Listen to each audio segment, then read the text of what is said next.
Hello everyone! So again, this is Miss Say Caranza, licensed real estate broker based in Cavite. So yun po, what I'm showing you right now is yung actual unit ng ating Block 1 Lot 2. So ayun po, doon sa lahat ng client ko po na naghahanap ng perimeter or yung walang katalikuran na twin homes dito sa Valencia Enclaves, meron po tayong isang reopen unit ngayon. So ito po yun mismo. This is third unit from the guards house. Ayun po yung mismong guards house natin. Ayan. Ayan po doon sa may tricycle. Then, this is Block 1 Lot 2. Again, this is a first reserve basis po. So, ayun po, expect po natin pagka-upload ko po nito, within 24 hours, sigurado po marireserve po ito. Kaya, if you are one of those client po na nag-aabang ng unit dito sa Valencia Enclaves, this is your chance. This is only 3.6 million. Complete finish, complete turnover. Pag turnover po sa inyo to, may tiles na po ito.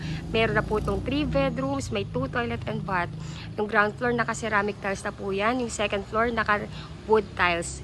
Lahat ng bedrooms, merong built-in cabinet and hanggang 2 car park po yan. So, ayun po, papakita ko na po sa inyo yung unit. So, again, ito po yung exact na unit po. Ayan. So, this is a 55 square meter floor area and an 80 square meter lot area. So, again po, this is a first come, first reserve basis. This is a ready for occupancy po. So, again, ayan po, naka-cathedral window po yan. And ito pong ano natin, itong frontage natin, 5 meters po yan.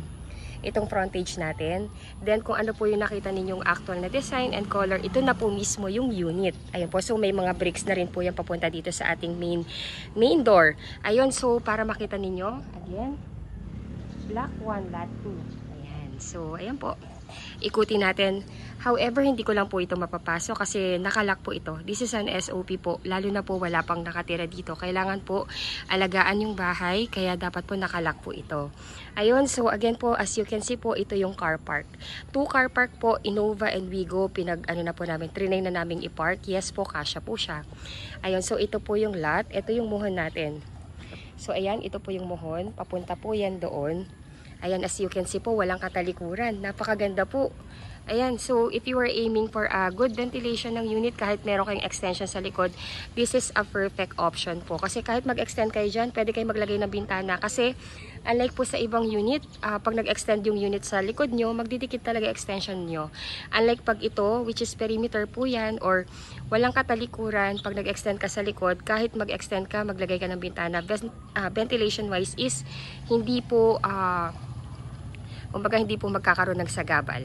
Ayun, so ikutin lang natin. Ayan po, ganyan po kalaki yung unit. And ganyan din kalaki yung lote. Ang ganda. Ayan po, so ayun po. By the way po, yung nakikita nyo yan po yung magiging basketball court tsaka playground. So ayan, napakaganda talaga, yun lang masasabi ko. Actually po, there is a 3 reopen unit po nito. Pero ito po yung best talaga na nakikita kong location. So again, this is a first reserve basis. Ayan, so ito yung likod. Galing, no? Walang katalikuran. Ayan, no? Ayan po. And ito yung provision for the dirty kitchen and laundry area. So, pwede nyo pang extend yan. Ito yung mohon. So, hanggang dito po yung pwede ninyo maging extension. Paganyan po. Ayan. Then, ito yung likod. Ayan. Kung hanggang nakita nyo po to, mga 3 meters po yan from here going dito. So, pwede nyo po talagang i-extend yan. Kung ayaw ninyo yung kitchen nyo nasa loob, gusto nyo ilabas, you can do that po kasi napakaluwang po nito. This is 3 meters. From there po sa wall hanggang dito, 3 meters po yan. Ayan. So, ito yung ating provision for the dirty kitchen. Ayan po. So, medyo madumi lang po pero don't worry kasi pag tinurn over naman sa inyo yan, lilinisin po yan and ilalagay yung picture. Yung mga pictures lang po like yung ano ba yun, yung gripo, hindi pa lang po talaga yan nilalagay para hindi po siya maluma. Ayan po. So, meron na rin po yan dito para sa faucet or gripo. Then, for the ano po, electric. Ayan. Then, ito yung likuran. Ito po yung kitchen counter. Ayan po. Please watch my full vlog po. Isisingit ko po dito yung actual na turnover. Ito po kasi nakalaki yan. Talagang nilalak po ito. Para po for the security and dapat mapalagaan yung ating bahay. Kaya SOP po talaga yan na dapat nakalak po yan. So again, ayan po yan.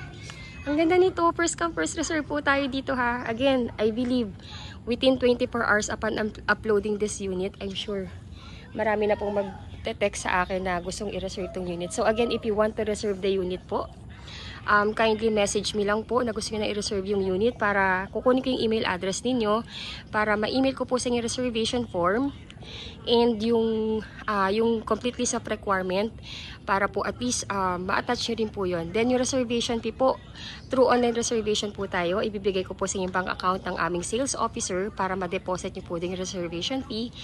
And ayun po, maipasing rin sa amin yung reservation form. And magre-resibo po yung ating sales officer. Please watch my full vlog po. Ibibigay ko po sa inyo yung complete details how to reserve the unit. So ito po yung basketball court natin. Basketball court po natin tsaka playground. Ganyan po siya kalaki din.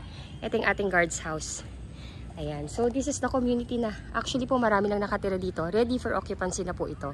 Ayun. So again, if you are new to my channel, please don't forget to subscribe and hit the bell button found at the lower right of this video screen. Again, I'm Miss A. Caranza, licensed real estate broker based in Cavite, and I have one best agent na nag-admin din ng aking YouTube channel na si Miss Ella de la Cruz. Ayun po. So, thank you so much for watching and bless you all po. Please watch till end po. Isasama ko po dito yung complete vlog po. Thank you, thank you. Bye-bye po.